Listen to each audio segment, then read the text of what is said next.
Welcome to our podcast, Resilient Heroes, where we are dedicated to showcasing the incredible journeys and contributions of women in the field of emergency management. I'm your host, Laura James.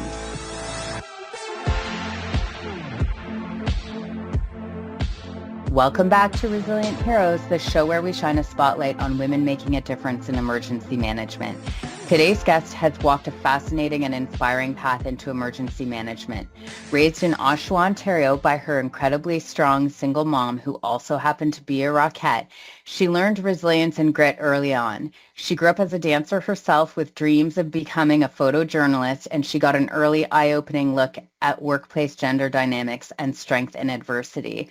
Since then, her journey has taken her from working on the front line at the Chrysler plant to 12 years as a Toronto police dispatcher to breaking barriers as the only woman and only civilian on the first emergency management team at Toronto Police. Today, she serves as the manager of business continuity and emergency management at Humber College, and her story is truly one of resilience, adaptability, and trailblazing in a field that often asks us to bend but never break. Please welcome Kathy Branton. Kathy, thank you so much for joining us today. Thanks. I'm happy to be here. So like so many of us in EM, you didn't take a straight path into the field. You've been a dancer, you've worked in a law office, you worked on the line at the plant, and you've spent more than a decade in police dispatch. So looking back, what do you think all of those experiences gave you that you can bring to your work in emergency management today? I think it gave me an appreciation for the broad range of experiences that come from working in different fields and seeing the different cultures that exist in all of those areas. And it shattered some of the assumptions that I have about people who work in those areas. So, for example, at Chrysler, working on the line, the camaraderie we had there was just fantastic. Like working there was a hoot. It was a great group of people. We had such a blast. But by contrast, working in the law office, the atmosphere was interesting and unexpected, to say the least, just in terms of, sort of the dynamic.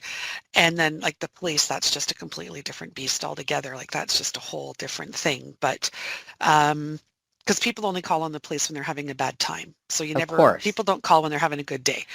So, you have to learn quickly how to deal with people who are having the worst day of their lives. So, but yeah, it was quite interesting to learn how to manage, because like there was a lot of vicarious trauma in that too. So learning how to manage that in positive ways was the key to getting through shifts.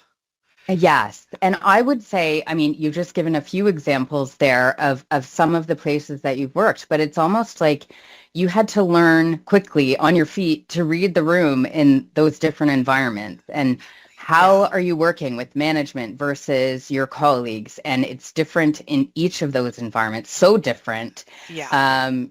That I think, knowing you, it allows you to walk into any room and be very confident in walking into the room and seeing what's going on. I feel like I watch you walk into a room and you survey the situation. Yeah.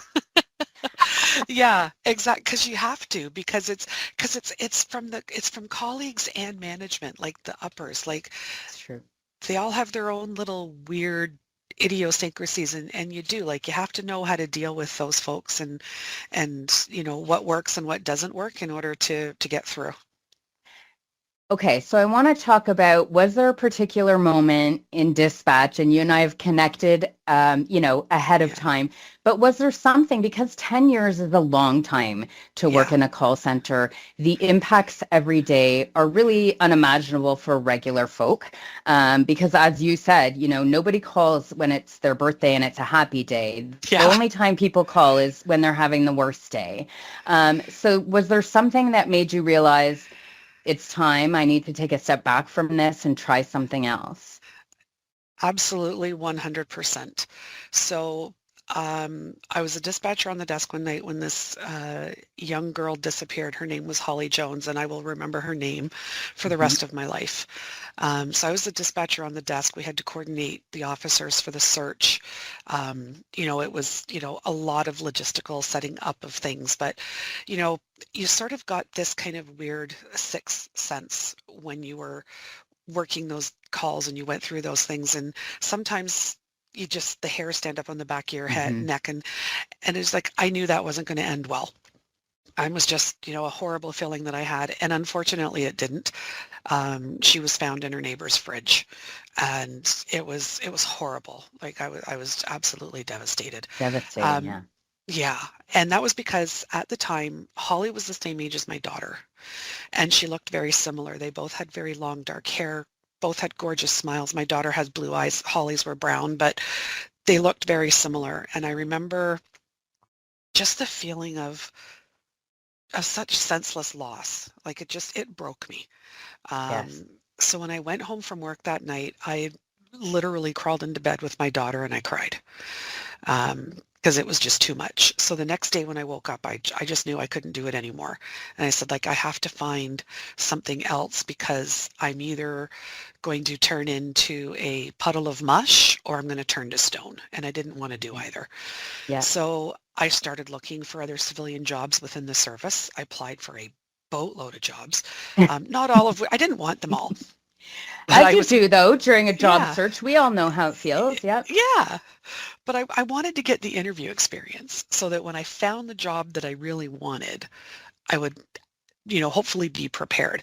And it paid off, because within a short time, I think maybe about a year or so, a posting came up for a junior emergency planner in the public safety unit. And to be honest with you, I had no clue what that was. But the posting was interesting, and I thought, sure, I can do that. So I applied for the job and I got it. And, the rest, as they say, is history. The rest is history. So, I mean, really, your second entrance into emergency management at that point. Yeah. I'm going to ask you a follow-up question there, because I think a lot of our listeners can probably identify with this. When you went home and crawled into bed with your daughter, it's so hard when they're that young and at that age to share really the depth of what your job is and really the impacts that you feel. So did she know what your job entailed? How much did you share with her? And did you bring that sadness home and explain to her, mommy's had a bad day, or mama's had a bad day today? I tried not to bring it home, because at at this particular time, my daughter, I think, was maybe about nine or 10. So I didn't want to bring it home, so I tried not to. But sometimes it was hard. And like on this day, I'm not sure she was aware that I was in bed with her, because she was out like a light, because she was 9. But I did just say, you know what, I said, Mom had a really bad night at work last night, and I'm just feeling kind of really tired and sad. But I tried not to bring it home because I didn't want to sort of put it on them. But I did find out years later from my daughter that didn't work, because she kind of had an idea of what 911 was. She knew people called 911 when things were bad. So apparently, I didn't know this at the time until, many, many years later. But when I was particularly working afternoon shift and I was supposed to be home by a certain time, she was actually upstairs in her bed, wide awake, waiting for me to come home. And if I didn't make it home when I was supposed to, she would get very anxious and think something went wrong. So I tried not to have it impact them, but apparently it did anyway. So, the unfortunate things that you don't think of. Yeah. And for those listeners who are joining us from the United States, that's a very big story here in Toronto. The Holly Jones case was a big newsmaker and quite devastating for the community. It was, yes. Since we're talking about being moms, your story really starts with your mom. You brag about your mom frequently, and she was a single parent. She was a rockette, which I find unbelievable. Yep. And your very first job, you took assisting her in a legal office. Now, and you were a teenager, correct? Yeah, I was 18, fresh out of high school. Okay, so you mentioned that she was your earliest role model of resilience. So talk to me about what you learned from her and how you navigate the world when it's not easy for women. Oh my gosh, I could go on forever about what I learned from her and watching her work in that office. It was amazing. But I would say that the biggest lesson that I learned from her, and I'm going to be very blunt right now, is how to Yeah. shut down a total jerk, even if it's your boss. Yeah. Because we were working for a real estate lawyer, and he was the epitome of a chauvinist and a misogynist. There were 3 women working in the office, and he would talk down to us and just like make the most sexist comments and jokes. And like it was like I'm dating myself, but it was like the late 70s, and it was just kind of, Yeah. you just kind of laughed it off because that's what you did back then. We didn't have all True. the laws and rules in place, but at some point he would inevitably cross that line. And when he did, my mother would let him have it, but she did it in such a way that was brilliant. Um, she would, she made sure that he knew in no uncertain terms that what he had said or done was highly disrespectful and unacceptable, especially when he made comments to me, because my mom was a mama bear and you didn't mess with her cubs. Yeah.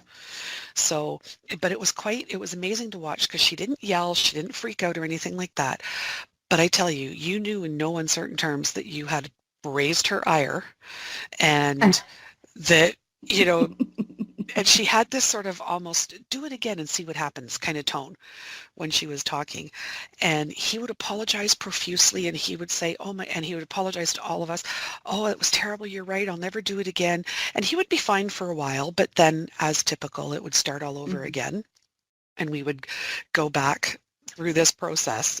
But he never made a comment about me again after that day because she just did it with Shut such it down. finesse. Yeah. And I Yeah. just remember watching her put him in his place with such, like I said, such grace and such finesse. And I just thought, oh, wow, my mom is awesome. Like, I looked at her in a whole new mindset after that day because it was like, wow, you really put this twit in his place. And it was fantastic. For all of you, for all of the women in the office. Yes, yes. Okay, so tell me, how did that shape the way you see gender dynamics, especially when you started, entering the workforce? And because you've worked in so many different industries, Hmm. how have you taken that into your professional life? So, I mean, things have changed a lot since that happened. Like Hmm. we've got laws in place and legislation and all those things to tell us what is and isn't acceptable. And there's more resources and services available, but people still try to push limits. So I'd say that what I learned from my mom and Brenda, who was the other woman in the office, was that women are powerful, women are smart, they're strong, and they're resilient. And we don't have to accept bad behavior regardless of who it comes from, whether it's a man or a woman, whether it's a colleague or Hmm. your boss. You stand up for yourself and you just show everybody how strong and powerful you are, and you don't take any crap from anybody. And that's like the biggest lesson that I learned from them. And I mean, I think that really shines through in your personality day to day. Oh, thank Even you. if listeners, if you had a chance to sit down with Kathy, I mean, she is a force to begin with, and her personality fills the room, as so many of our resilient heroes do. But you really, it shines through. You say Oh, what you thank you. mean. You have great conviction, and we've had a chance to be in a number of meetings together where it's such a pleasure to watch you work. Oh, thank you. Sometimes, saying what I think is to my own detriment, but you know what? Whatever. I No, it can handle isn't. it. You've learned from your mom. You Yeah. you speak your truth. That's what we're here to talk about. Yep. And So I I want do. to talk, yeah. So I want to talk about when you joined the emergency management unit at Toronto Police. You were the only woman and only civilian on a 4-person team. Hmm. Um, so I'm guessing that came with unique challenges. Hmm. Can you take us inside what that felt like? Because you were joining a uniformed team as the only non-uniform member and as the only woman, and you were like, emergency management, I'm pretty sure I can do that. Yeah. You basically decided you were going to be that thing, and now you really are a leader in the field. So tell us how that felt at the beginning, and how you began to feel more empowered in your role there. Well, yeah, I mean, it was really weird going into that setting, but it came with a lot of challenges, came with many challenges. They were a great group of men. And, you know, for the most part, they welcomed me to the team. There were a couple that were just fantastic. One sergeant in particular who, you know, I sort of always likened to the Scarecrow in the Wizard of Oz when I left. You know, it's like, I'm going to miss you the most kind of thing. But there was one officer who was a sergeant who kind of tended to wonder, you know, what is a civilian, especially a former dispatcher, going to bring to the table? Because at that time, pretty much all emergency managers were either fire chiefs or police chiefs. Exactly. Yep. And it was kind of seen as, you know, this is sort of the top dog position. Like you've done a whole bunch of great things in the uniform service and now you get to be this. So I would think back to my mom and how she would have handled it. And I said, so you know what? Like I said to this guy, I don't really know what I'm going to bring, but I'm certainly ready and able to learn and to learn from you. And that was, you know, part of that key is like, I'm ready to learn from you. You can help me. And that's what I did. And again, at that time, there were no educational or academic programs. You learned on the job. But that also usually meant that you were a cop or a firefighter and you were learning on the job. So as it happened, during my first year in that position, a university in Manitoba started having distance learning for emergency management.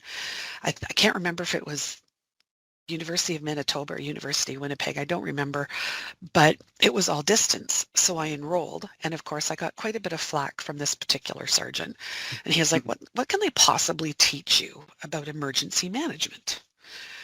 Because he said, you know, like you have to learn these things on the job. On I the said, job. well, yeah. So I said, well, you know, I don't know. But again, I sort of channeled my mom and I said, I don't know, but I'm going to keep an open mind and we're going to see how it goes. And, you know, if there's anything I can bring to the team that will be beneficial, I will. So I did learn I did learn a lot actually in the first few courses I took.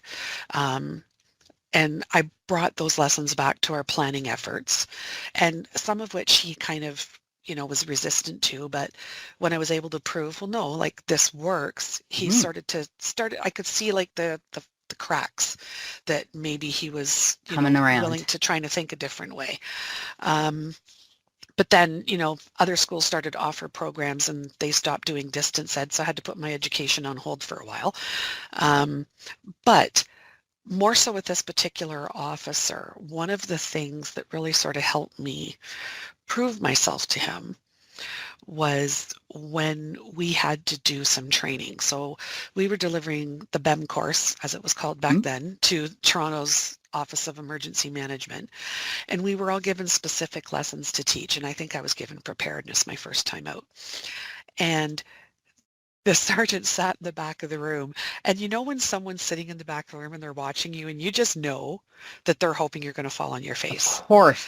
And I could tell, like I'm looking at this guy going, you want me to fall on my face and I am not giving you the satisfaction. But, you know, going back to my mom, she had a dance studio for years and I could dance before I could walk basically. And as I grew up, I became a teacher. And I started teaching. So that really paid off. It helped me. No stage fright. No stage fright at all. Very comfortable in talking in front of people. And like, you know, at that time, it was everybody from, you know, frontline police officers to the mayor were in on these trainings. But because of what I learned from my mother, and she was just like my role model when it came to teaching as well, I really enjoyed teaching. And I think, you know, sort of that's kind of where my forte lies. Like I really like doing it. And my mom always used to say, you know, if you like what you're doing and it shows, people will respond to that. So I went through and I delivered that first session and I could see this guy in the back and I could see the ice melting. And when we finished that day, he actually told me, he said, wow, like you did a fantastic job. That was really good. So it was really nice because at that point we started to become more colleagues than, you know, uniform civilian type thing. Yeah.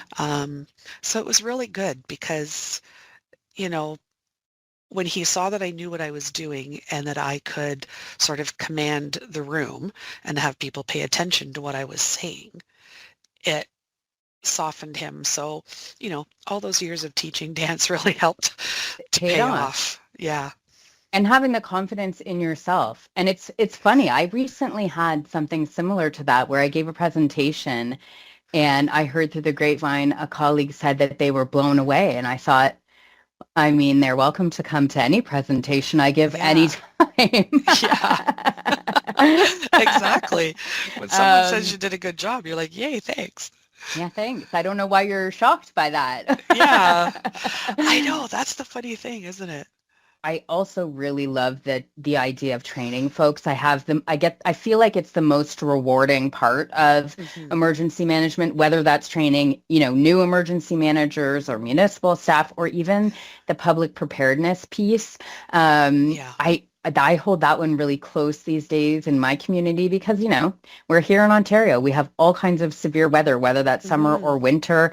And I feel like that's a thing that makes me feel like I'm giving back all the time. So It's not just all in a day's work. There's people that are leaving who are thinking, oh, my God, Kathy said a whole bunch of amazing stuff today. I'm going to go home and do that.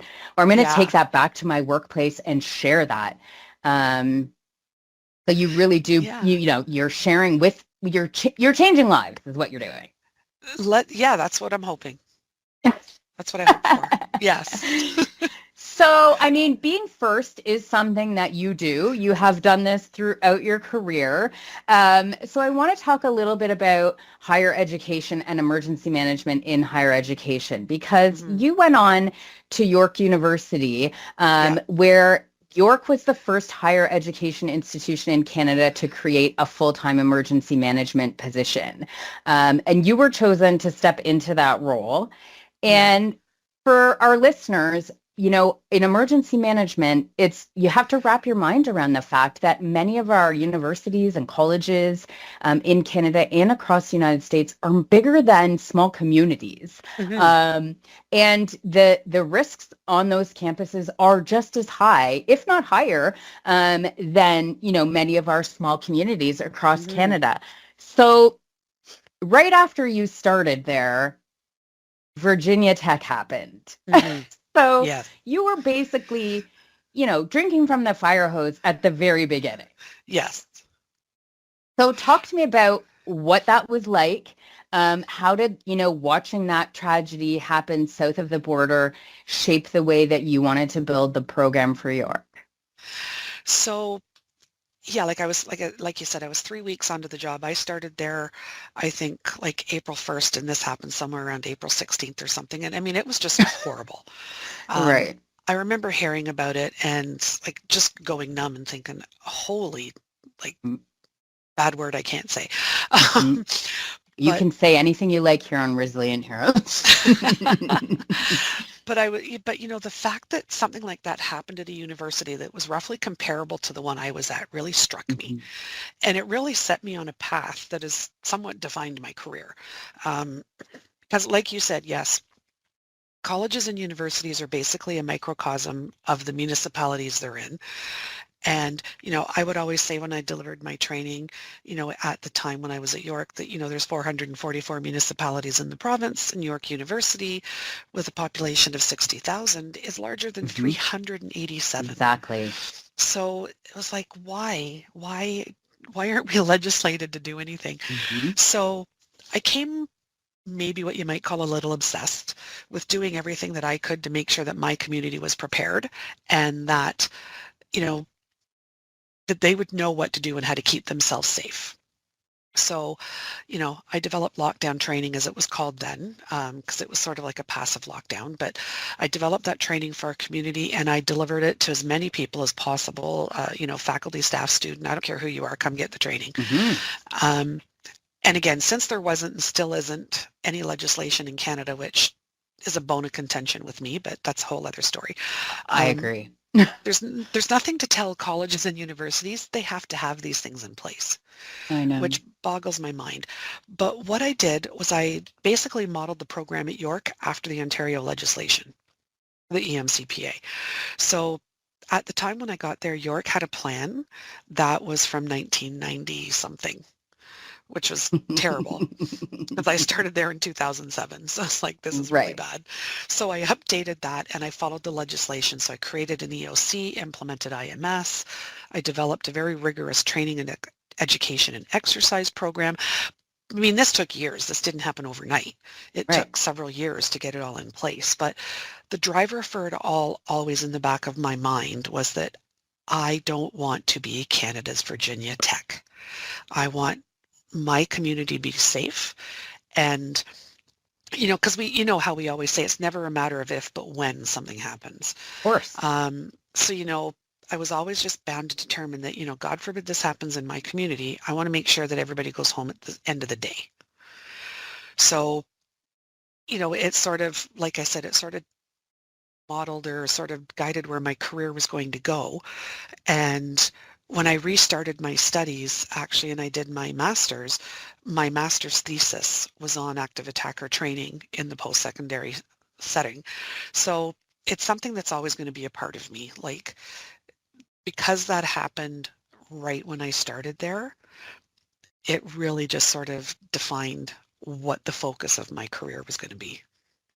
It's funny how that happens to us. You know, early on, I started working for a conservation authority, and so flood risk became, you know, my baby. And I just, you know, flooding fascinates me. How we know that, how we are fully aware of the risks. We can actually model them in real life. And yet we can turn our heads and say that won't happen here. And so I have very much like you used that, you know, to make my way through my emergency management path, because I just, you know, that's a thing we can plan for. That's a thing we can be ready for. And we can, and we can prevent it. And so, I mean, we're lucky here. I often tell my U.S. emergency management friends, but we're really lucky here in Ontario. We legislated people out of the floodplain in many areas. So you can't rebuild in the floodplain. But you know, to be aware that the risks can and do happen, and for you to know, you know, to constantly look at anything happening at a higher education institution anywhere around the world. Like me, I can just picture you, you know, replacing the name of that institution with York University on that day. And that really is what was driving you. And it's the same for me. And I used to train folks in BEM as well, basic emergency management, for those folks that don't know our acronyms in Ontario. You know, my favorite thing to say is whatever's on the news today, take that town and replace it with yours. And then are you ready for that thing? Because 9 times out of 10, you're going to say, well, kind of, well, sort of. Well, it's not unprecedented if it's happening all around us. So start replacing the news with your own location. And you really took that to heart, Kathy. I mean, throughout your career, you have done that for higher ed. I try. I do try. I do. And, you know, it's funny because I remember when I left sort of government to go to York, and my colleague said to me, oh, what are you going to do? Like, what are you going to do for emergency management at a university? And I said, I don't know. I guess we'll find out. We're going to find out. And the funny thing was, we found out in more ways than we anticipated. But the funny thing was, I was at York for 11 years, and like a lot of things happened. But one of the things that I noted before I left was that in the 11 years I was there, I wrote 22 after-action reports. So we had a lot of things happen there. We had a lot of things happen. Yeah. So, you know, it was a great experience. So, and I know from, you know, being friends and colleagues with you that you built on every one of those after action reports. So you are not a report it and forget it kind of girl. Right. You are report it and then come up with the actual measurable mitigation around any issues that came up. Yes, 100%. And you hold yourself accountable. Yes, I do. Because otherwise it's not a lesson learned, it's a lesson lost. Exactly. I love that. If it's not a lesson learned, it's a lesson lost. We need to put that on a Resilient Heroes t-shirt. Okay. I like it. So I wanted to mention to listeners, here in Ontario, we have a number of nuclear facilities. And when you're at York, and I think still exactly, I love that. If it's not a lesson learned, it's a lesson lost. We need to put that on a Resilient Heroes t-shirt. Okay. I like it. So for listeners who don't know, here in Ontario, we have a number of nuclear facilities, and York University is identified in our provincial plans as one of the facilities that would accept evacuees in the event that there is an issue at one of the nuclear plants. So, Kathy, that is a terrifying idea for someone like yourself, who's the sole emergency manager when you came on board at York. So talk us through what that looked like. How did you engage with all of the different levels of government? And, you know, is there anything exciting or a lesson learned that you want to share with listeners from that? Yeah, you know, that was really quite interesting. So prior to my starting at York, when I was with Toronto Police and the Emergency Management Unit, we had actually done an exercise at York for evacuees to kind of go through what the process would be, because it was sort of evacuation, reception, decontamination site. So when I got to York, one of the things that I was quite surprised by was the fact that there was actually no documentation about what York University would do. So like you said, we were mentioned in the Toronto nuclear plan, we were mentioned in the provincial nuclear plan, but it was really just in passing that said, so York and these other sites are identified as reception areas or place where first responders would go, but they didn't have anything about what were the expectations or what were the roles and responsibilities. So I thought, well, we need to really sort of like lay this out. Yeah, like what are we going to do? Because, you know, they were saying, you know, if we had to evacuate Pickering and Ajax, for example, we could have, you know, tens of thousands of people trying to come out our way who could potentially need to be decontaminated, you know, sort of reconnected with family members. What do we do with them and all that kind of stuff? So it was like, well, where, like, how and where would we accept the evacuees? How would they get decontaminated? How would they be housed? How would they be fed? Where would their pets be boarded? Because people are going to bring their pets. So, you know, and it was like, holy jumping, like this is massive. So, you know, I would work with the other agencies like Ontario Power Generation, Toronto Police, Fire, the City of Toronto, like all of those groups, to ask, you know, what are your expectations of us when you come here? And then say, okay, so this is what you're expecting, but this is actually what we can do. Because sometimes they were, you know, asking for the moon. I said, well, we can't give you the moon, but I can maybe give you a few clouds. So had to draft a plan that outlined what we would do. So, you know, highly unlikely to happen, of course, but even, you know, for exercise purposes, like, you know, OPG has to conduct exercises every year and they rotate the sites that they do them on. So it was important to me to make sure that we had a document that outlined what York was going to do, what we could provide and what we could not provide. And even also to outline, you know, sort of the idea that if we have, you know, however many thousands of people come in here, there are certain areas that we would direct them to. Other areas would be off limits on the campus. But you have a community already living there. Yeah, like we had students living in 4,000 students living in residence at the Kiel campus, probably more today. So, you know, how do we manage that? And if something is damaged, if people do damage, whether intentional or not, who's on the hook for that? And, you know, who's going to pay for all the food? Who's going to pay for all of these things that come in? Because these are the, you know, nasty details that people don't really like to talk about. But you have to have these things figured out. So I drafted the plan, and it's still there, like it's still in place.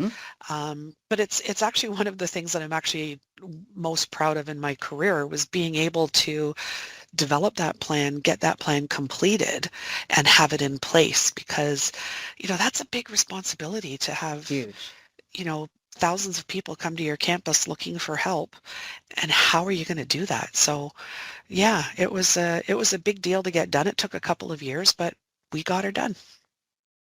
So I'm going to say congratulations on that. And that's a feather in your cap. And I'm going to say, as someone who has, worked in emergency management here in the GTA with you, that is a massive undertaking. So when Kathy is Yeah. telling you listeners that it took a couple of years, it is a massive undertaking to put that all together and get, the basic plan in play, but then to start breaking out, how will you then feed the people? How will you then clothe the people? I mean, it's a cascading plan, because once you identify it, then you have to come up with a solution. So I know how much work that is. And it's like that old adage, like the layers of the onion. As soon as you start to peel it back and you go, oh man, I forgot about that. Oh no, I forgot about that. Oh no, I forgot about that. And you add to that, I mean, and this is something we don't talk about, but it's there behind the scenes for all of us, especially when we're dealing with nuclear programs and nuclear planning. There's an element of fear associated with that. Yeah. We come to the table with all of our tools and our toolkits as teams to collaborate. But the recognition in those discussions, around the emergency social services picture looking vastly different when fear is overlaid on top, you know? Because people have this idea in their head that, people who are coming from Pickering are all going to be contaminated and they're going to be glowing green and they're going to, make us all sick or something. But I mean, in the actual reality, that wasn't the case. They were sort of being preemptively evacuated. But Correct. You still needed to have the process in place to decontaminate just out of, like mitigation, and putting that mitigation in place to preemptively do that decontamination. And then hopefully they would move on to somewhere else or they would have to stay. But even though the chances of them being contaminated were pretty low, that's the fear. Exactly. And the idea that the communication channels between, the city and the university and OPG and the province, all clear communication so that we can manage the fear, so that the fear doesn't become part of your emergency. Exactly. And and that's so important when we're talking about a nuclear program. And for you, when your campus is actually a safe place to be and we're bringing in perceived unsafe folks, right? Yes. It's managing the message and being clear and consistent. And I know that you are a communications expert. So that making sure that fear is dealt with in all communication, so that it's not coming through, so that it's not impacting your community or the folks that are coming to your community. Right. Yes. So you're no longer at York University. You decided to move on, and now you're at Humber College. So talk to me about transitioning to a different higher ed program, and what was really exciting for you at this stage of your career to try something new and different. Well, it was interesting because, so I actually, my 8-year anniversary was last Thursday. So I've been at Humber now for 8 years, which is quite exciting. Yay me. Through a pandemic. Right. Oh, yes. A pandemic. But I followed my old boss here. So the boss that I had when I was at York, who was the director, had left York a couple of years earlier and had come to Humber. So when he was looking at establishing a program and sort of growing it and expanding it, he reached out and asked if I was interested. And I was, because there had been some changes at York, and I felt it was time. The time was right to move on. Yep. So it was really appealing because even though it wasn't necessarily from the ground up, I mean, they did have some parts of a plan in place, but particularly on the business continuity side, there was nothing. So the first 2 years that I was here was almost exclusively working on getting the business continuity program off the ground, and then sort of revising and revamping the emergency management side of the house, and again, like updating the plans, updating the training, putting all those things in place. So it was actually, it still is, it's very exciting and very appealing. It's a very different mindset because it's a little smaller. We're the largest college, I believe, in Ontario at about 30,000 people, but about half the size of York. Mm-hmm. So a little bit different, but still some exciting challenges that raise up every once in a while. Like you said, the pandemic was quite interesting because depending on the day and the time and the issue, how, You're it. like post-secondary institutions either had to follow or not follow the legislation depending on how the premier felt on that particular day. So Yep. it Always was, a Friday, always at 1:30, yes, an announcement, and then us emergency managers trying to figure out what that means for us. yes, exactly. And, for us, it was also, okay, so does this one apply to us or doesn't it? Yeah. Because sometimes it would and sometimes it wouldn't. So trying to navigate, the nuances of what the information was. It's like, do we have to do anything? Don't we have to do anything? So it was interesting couple of years. I concur with that. I would say I also learned a lot. It was an interesting couple of years, but what I'll share with Resilient Heroes is that Kathy always has her phone and it's always ringing. Yeah.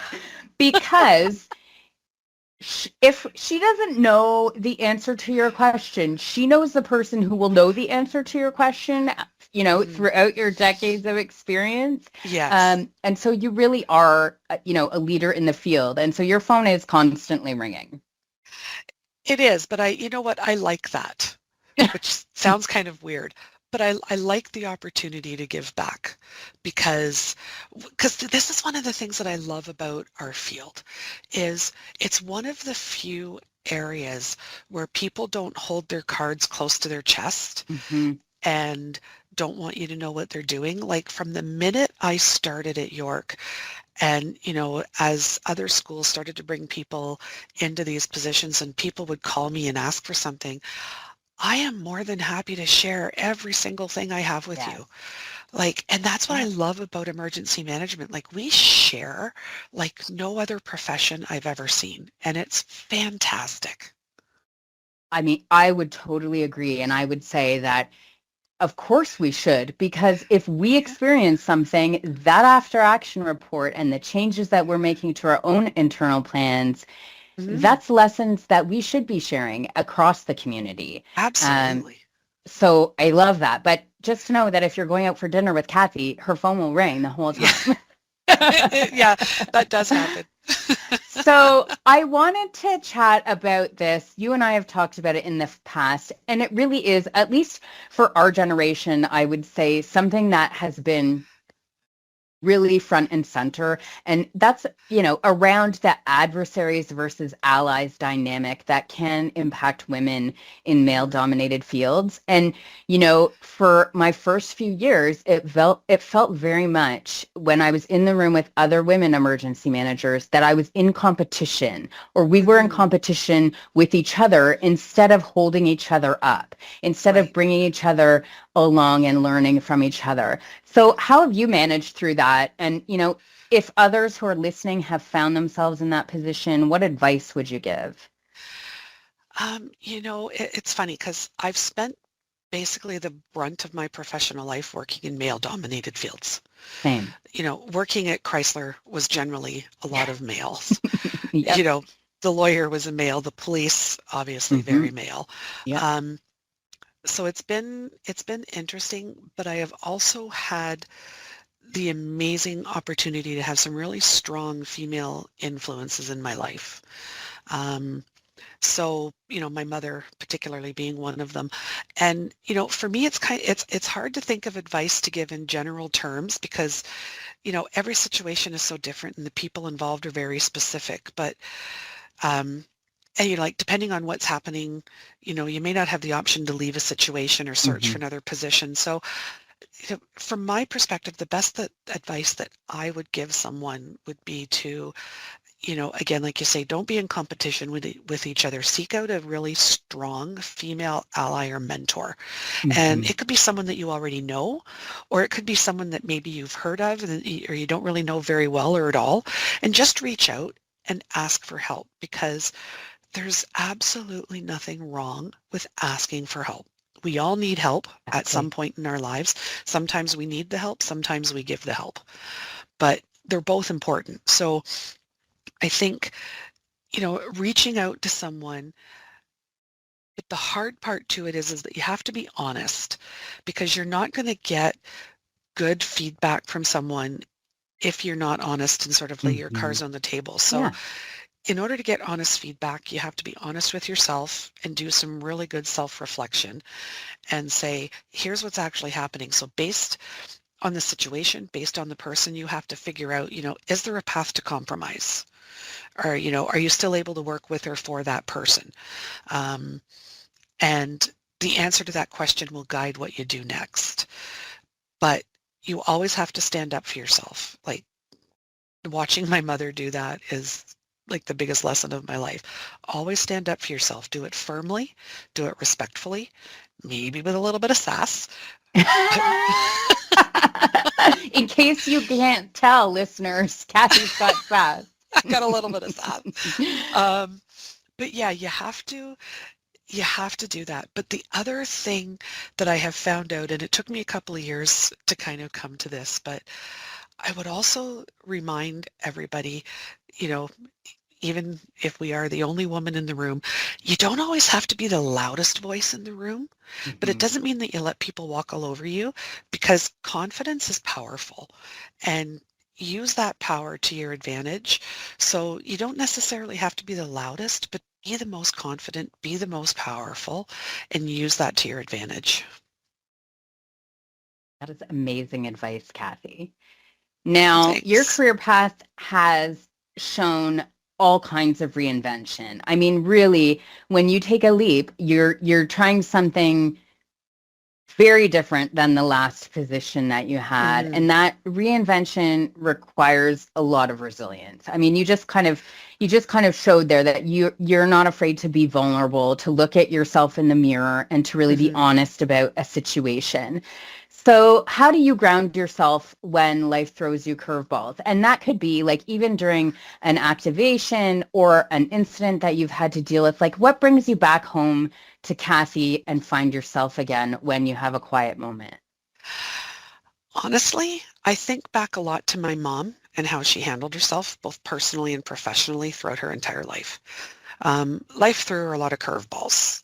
By the time I was 7, I was the youngest of 4, and she was, at that point already like a single mom.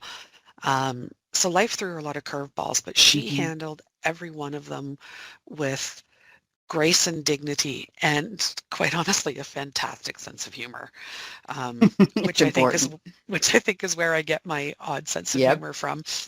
But so when life throws me a curveball, when things come up, I just channel my mom, Marie, her strength, her humor, and just her sheer determination to say, you know what, you're not going to get me. Like, you're not going to take me down. I am stronger than you. Um, and that's what I do. So I take all of those lessons that I learned from her over the years that are all tucked away in the back of my head. Hmm. And then I pull them out when I need them, kind of like my own little, I'm dating myself, but my own little file of facts in the back of my head, a little Rolodex. So it's like, oh, this is the one I need today, and I pull it out. But, aside from that, like, honestly, and I know it sounds cheesy, but the biggest thing that keeps me grounded is my family. I've been married to a wonderful man for 40 years. I've got wonderful kids and grandchildren. I'm Um, just going to stop you for a second. 40 yeah, years, Kathy.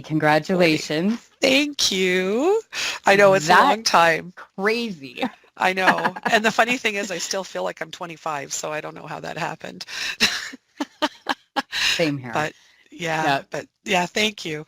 Um, but yeah, like my family, they just they just give me more joy and happiness than I could ever imagine.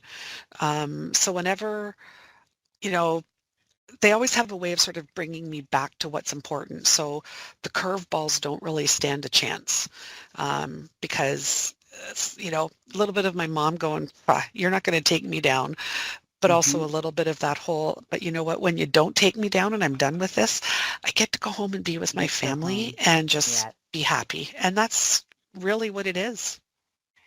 I mean, that's a full circle rewarding life is what you got there, Kathy. Thank you. I like to think that. Okay, we're going to close out with a lightning round. I love to do this because it's fun. Okay. Are you ready? Yes. I'm going to ask you 5 questions. You're going to give me one word or one sentence answer so that listeners will get a little peek into what you're all about behind the scenes. So a dance move that you either like to perform or you like to watch that always makes you smile. Oh my gosh. When someone does like about 20 pirouettes or fouettes or something in a row, I just love that. It's beautiful. Spin, spin, spin. Yeah. Okay, let's go back to your dispatcher life when you were living the dispatcher life. Coffee or tea? Okay, controversial. Tea. Yes. Probably the only person on the entire force who drank tea.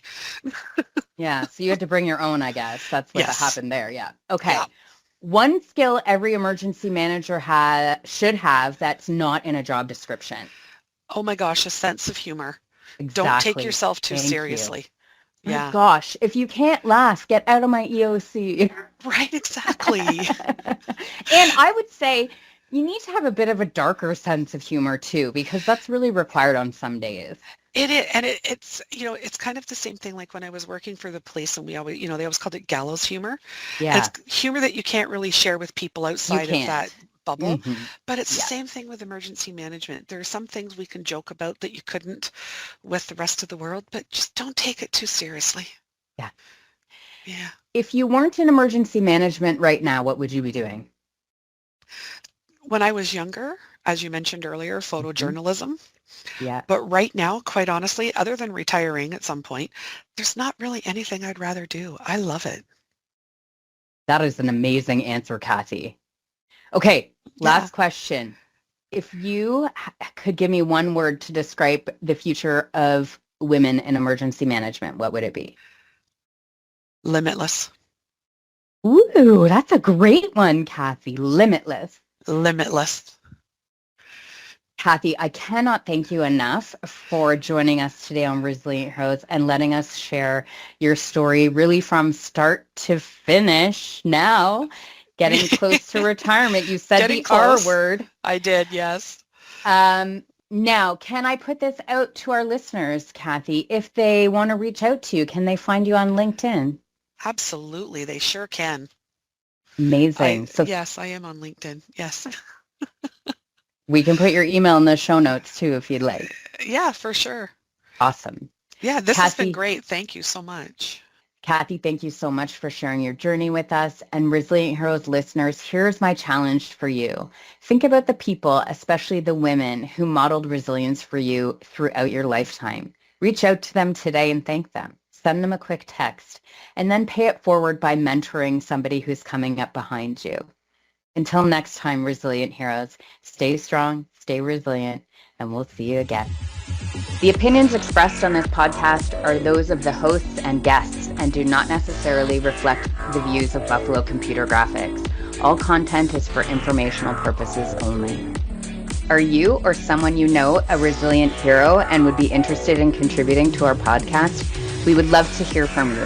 Please contact us at RHpodcast@buffalocomputergraphics.com.